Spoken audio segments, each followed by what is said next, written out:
ಸಂತೋಷದ ಒಳಗೆ ಆದರೆ ಎಂಬ ಆತಂಕದ ಅಣಕಟ್ಟೆಯಲ್ಲಿ ಲಲಿತಾ ಸಿಡಿದು ಬರಲಿ ನಿನ್ನ ಹೊಡಲೋಡಿ. ತುಂಬಾ ಯೌವನ ಇದ್ದರೂ ಕೂಡ ರೂಪ ಎಲ್ಲವನ್ನ ಹೊಂದಿಕೊಂಡಿದ್ದೇನೆ. ಆದ್ರೆ ಏನು ಮಾಡುವುದು, ಬಾಲ ವಿಧಿಯ ಬಾಳು ಸ್ವಾನಕ್ಕಿಂತ ಕೀಳು.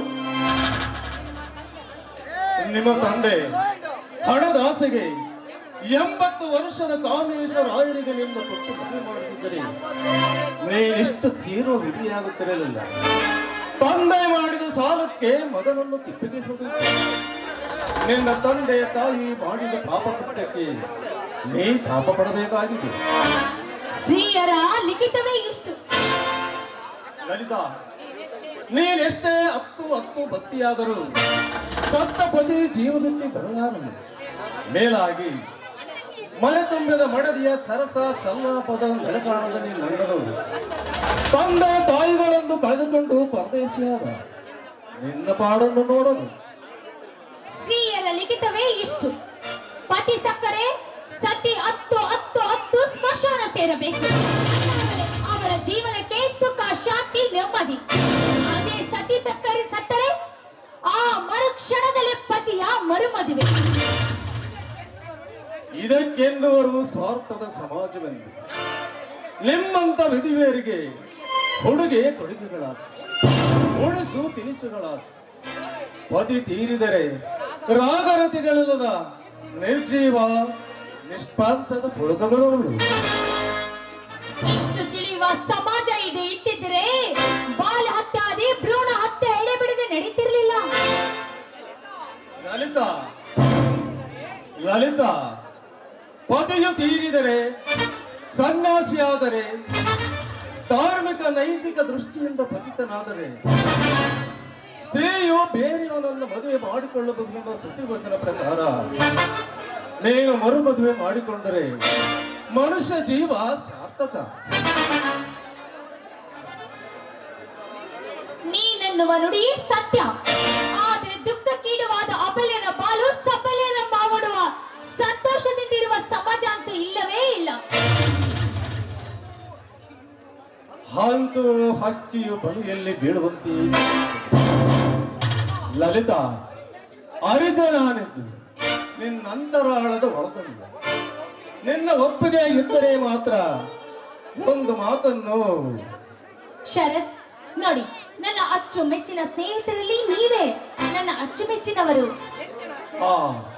ನೆಚ್ಚಿನ ಸ್ನೇಹಿತನಂದೆಯ ಲಲಿತಾ, ನೀನು ಮನಸ್ಸು ಮಾಡಿದರೆ ಮಂಗಳ ಲೋಕದ ಅಂಗಳದಲ್ಲಿ ಮಲ್ಲಿಗೆ ನಡುವೆ ಈ ಶರತ್ತನು ನಿನಗಾಗಿ ತನ್ನ ಹೃದಯದ ಗದ್ದಿಗೆಯಲ್ಲಿ ಸ್ಥಳ ಕೊಡಲು ಸಿದ್ಧನಾಗಿರುವ. ನಿಮ್ಮಂತ ಗಣ್ಯ ಪುರುಷರ ಪ್ರೇಮ ಪಡೆಯುವ ಪುಣ್ಯ ನನಗಿದೆಯಾ? ಲಲಿತಾ, ನೀ ನನ್ನ ಬಾಳಿಗೆ ಬೆಳಕು ನೀಡುವ ರತ್ನ ದೀಪವೊಂದರ ತರಿತು ನಿನ್ನ ರೂಪವನ್ನು ಸೇಕರಿಸಿಕೊಂಡಿರುವೆ. ಜೀವನ ನೌಕೆಗೆ ತಕ್ಕ ಸಂಗಾತಿಯದ್ದು.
ಕಾಮ ಕಾಯಿಕಲ್ಲು ಮಾಡಿ ಎಸೆಯುವ ಕುಟಿಗಳೇ ತುಂಬಿದ್ದಾರೆ. ಅದು ಇದು ಪುರುಷರ ಸ್ವಭಾವ. ಕಾಣುವ ಕನಸುಗಳನ್ನೆಲ್ಲ ಅಗ್ರಹಣಿಸಿ ಬೀಸಿ ಬೀದಿಗೆಳೆಯುವ ಹೇಸಿ ಕಾಮಗಾನಲ್ಲ. ಇದು ಈ ಅಷ್ಟು ದಿಕ್ಕುಗಳ ಪಂಚಮಹಾಭೂತಗಳ ರಥವೇರಿ ಸಾಗಿರುವ ಶೀತಲ ಚಂದ್ರಮಾನ ಸಾಕ್ಷಿಯಾಗಿ ನಿನ್ನನ್ನು ವಿಧವೇತನದಿಂದ ಮುಕ್ತ ಮಾಡಿ ಪುನಃ ಪಾಣಿಗ್ರಹಣ ಮಾಡಿಕೊಳ್ಳುವುದೆಂದು ವಚನ ಕೊಡುದು.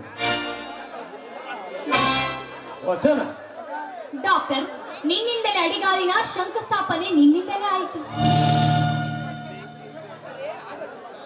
ಇಷ್ಟಕ್ಕೆ ಸಂತೋಷ ಪಟ್ಟರೆ ಆಗದು.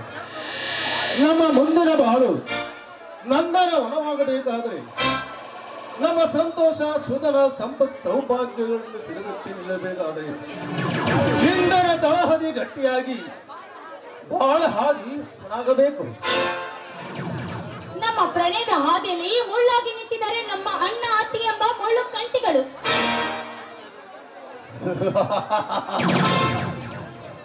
ಅಂಜದಿರು ಅಂಬುಜಮುಖಿ, ನೀ ನನಗೆ ಸಹಕಾರಿ ಆದರೆ ಕ್ಷೇತ್ರದಲ್ಲಿಯೇ ನನ್ನ ಅತ್ತಿಗಿರ ಆನಂದ ಆಗಸದಲ್ಲಿ ಕಾರ್ಸ್ಥಾನದ ಕಾರ್ಮೋಡಗಳನ್ನು ಗುಡುಗಾಡಿಸಿ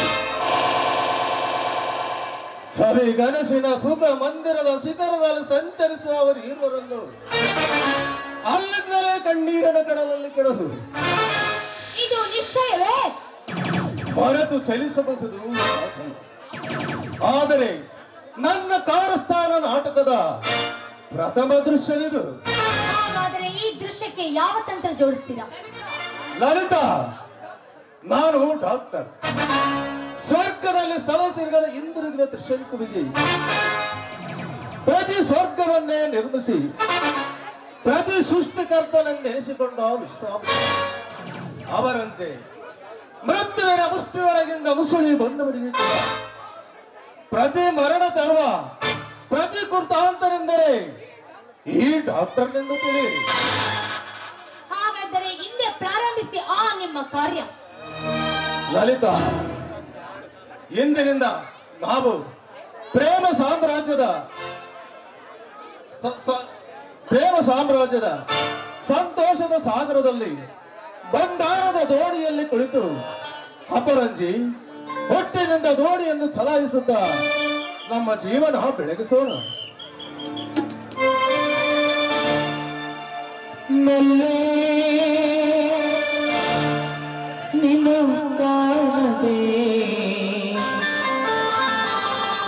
ಎರಡೇ ನಾ ಬದುಕಿದೆ ಅರುಷಣ ಮನವಿನ ಬಿಡಲೆನ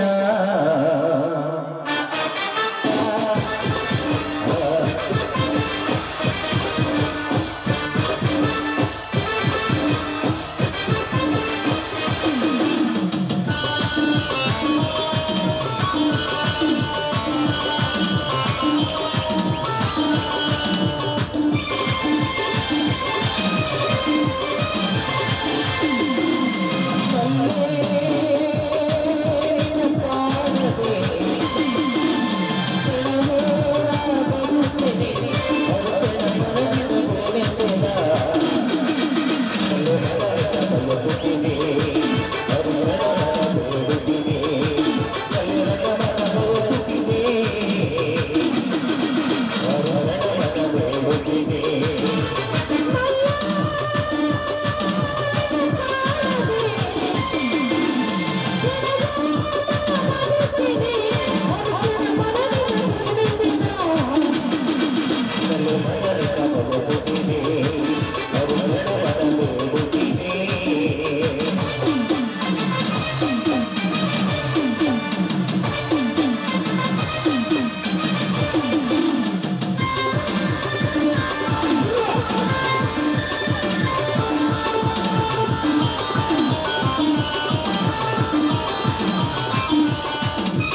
ನಲ್ಲೋ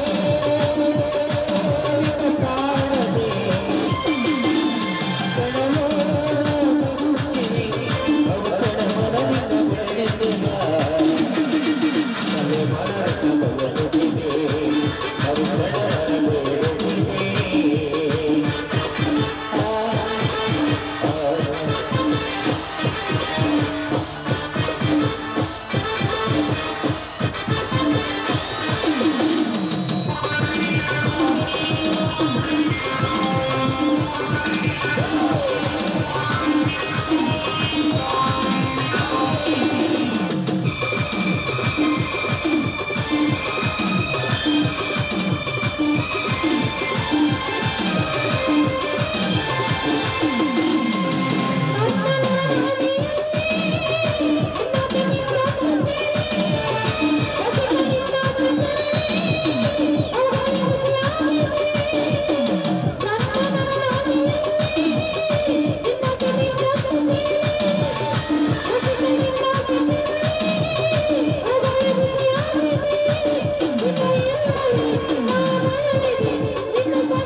ನೀನೆ ಬೇಕಂತಿದೆ ಕಾಯಲು ಹಿಡಿದ ವಿನೋವ